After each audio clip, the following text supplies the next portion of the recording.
E a Câmara dos Deputados, como nós destacamos mais cedo, aprovou o orçamento da União para 2022. Nesta terça-feira, após negociações, o fundo eleitoral ficou fixado em 4 bilhões 930 milhões de reais e o salário mínimo em quase R$ 1.212 reais. A verba direcionada à Receita Federal causou uma reação de servidores que pediram exoneração dos seus cargos. E sobre isso, a gente conversa agora aqui em Os Pingos nos Is com o relator do texto, o deputado Hugo Leal. Boa noite, deputado. Seja bem-vindo. Obrigado pela entrevista.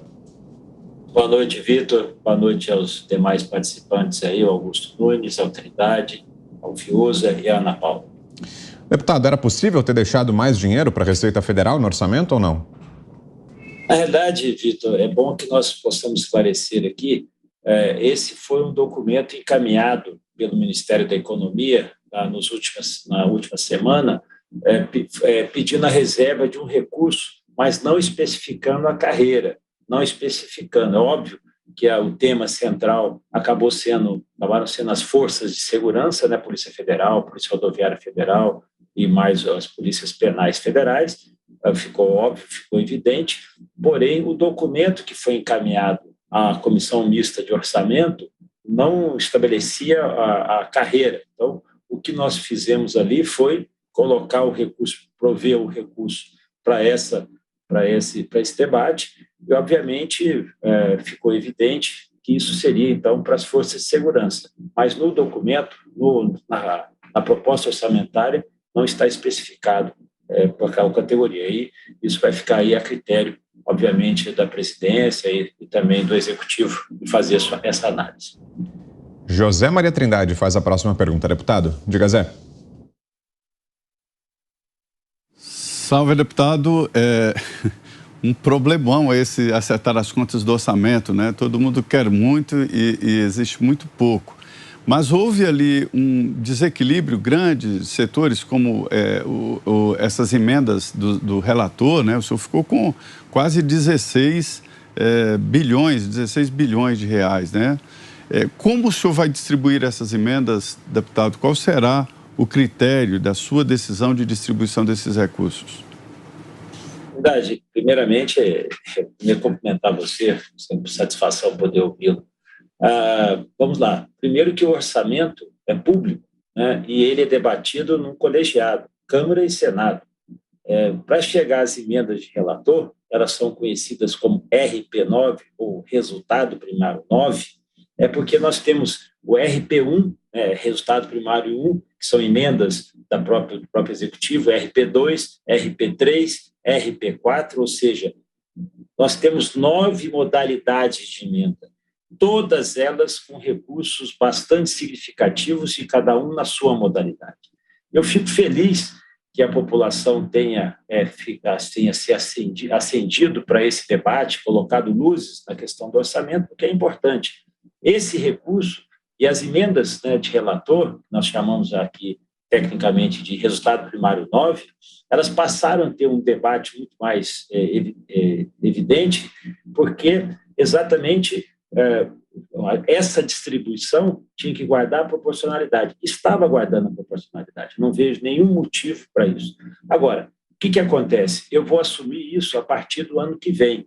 E é muito bom que essa matéria tenha sido objeto do Supremo Tribunal Federal, até porque o Supremo Tribunal Federal, às vezes, na tentativa de agilidade ou de tomar o espaço, às vezes, do próprio legislativo, né, numa manifestação, às vezes, espontânea, que possa avaliar, acontece que ele fez uma ponderação, essa decisão já foi para o pleno. Primeiramente, essa questão da emenda de relator está reconhecida, né, ele demonstrou que desde o seu início até a sua execução, ela tem o processo transparente, claro e público, e serão executadas na proporcionalidade. Veja, o que o legislativo sempre faz é a sugestão, é a indicação. Quem faz o pagamento, quem faz a execução da emenda é o município ou a entidade que está ali recebendo o recurso, e quem fiscaliza são os órgãos de controle. E todo esse processamento é muito transparente, muito claro. Na mesma técnica que são usadas nas emendas de comissão, nas emendas de bancada, as emendas de relator também terão essa lógica e obedecerão à lógica que está sendo colocada agora à disposição da população para fazer a avaliação junto à Comissão Mista de Orçamento, ou seja, como será a distribuição? A distribuição será equânime na mesma modalidade que nós temos as emendas de bancada, as emendas de comissão e as emendas individuais, que obviamente essas aí sim são direcionadas para cada parlamentar. Guilherme Fiuza. Deputado, boa noite. Nós conversávamos aqui no programa, antes da sua chegada, sobre o que nos parece aí algumas iniquidades, né? Então, nós falávamos sobre o dinheiro destinado ao fundo eleitoral, né, que teve, inclusive, um aumento expressivo, que a população não compreende, nós aqui também temos dificuldade de compreender. Como é que o senhor vê essa questão, justamente falando sobre categorias que se ressentem, né, que reivindicam, que acham que estão sendo injustiçadas? Como é que o senhor vê, né, como é que é defensável? Existe alguma lógica nesse aumento exorbitante, né, da verba eleitoral para este ano? Fiuza, eu acho importantíssimo essa sua manifestação. Eu ouvi anteriormente, acho que essa é uma que expressa muito a avaliação da população, né? Porque, olha, assim, 5 bilhões de reais para um fundo público. Né? Dois destaques aí que eu acho que você e todo o telespectador, aliás, toda a sociedade, merece uma explicação. Primeiramente, que eu acho que esse valor foi excessivo. Eu concordo, obviamente, tendo razoável, eu sou parlamentar, o ato de ser relator não é um ato de vontade, é um ato de colegiado.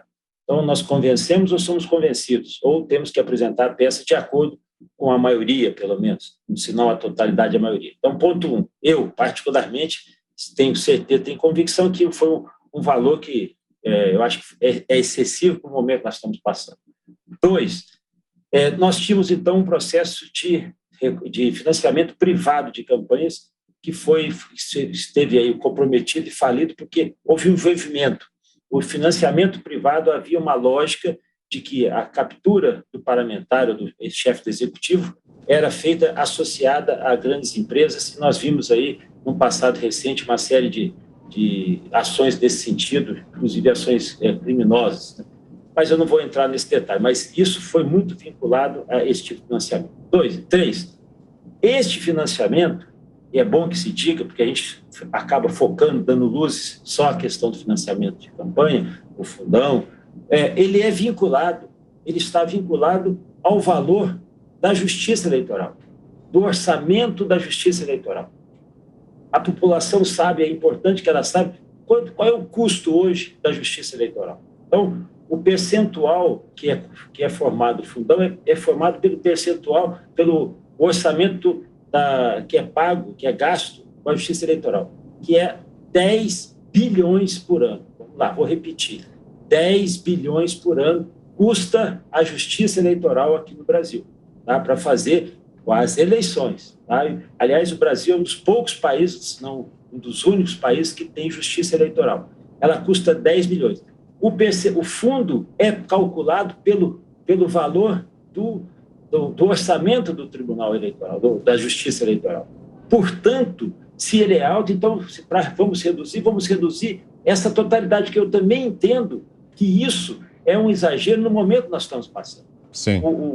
A avaliação do razoável é essa. Agora, tem esses pontos que tem que se levar em consideração. Eu vi a sua manifestação, assim como de outros comentaristas, e concordo, eu tenho que concordar. Se eu não concordasse, eu não estaria vivendo na realidade do nosso país. Mas vamos levar em consideração, a gente não vê só um foco, só com um olhar. Vamos olhar o orçamento como um todo. É justo, né? Nós temos, às vezes, áreas que recebem um volume enorme. O próprio Poder Judiciário, às vezes, que é um volume que nós temos que discutir. Nós propusemos, inclusive, uma emenda constitucional para que pudesse, da mesma forma que foi feitos os cortes no orçamento do Executivo, quando a gente tem a possibilidade de fazer a discussão do orçamento, possamos fazer o corte dos poderes. Eu propus, na discussão do orçamento, cortes, por exemplo, do Poder Legislativo, na Câmara, no Senado, e também no Poder Judiciário. Nós temos que ter essa condição, de forma clara, conhecer. Portanto, quando falam de fundo eleitoral e falam de emendas de relator, eu peço que todos que estão discutindo venham conhecer a realidade do orçamento público. né, conhecer as injustiças do orçamento público, não só esse ponto. Portanto, para mim é uma alegria. Oi? Sim. Não, pode concluir, por favor.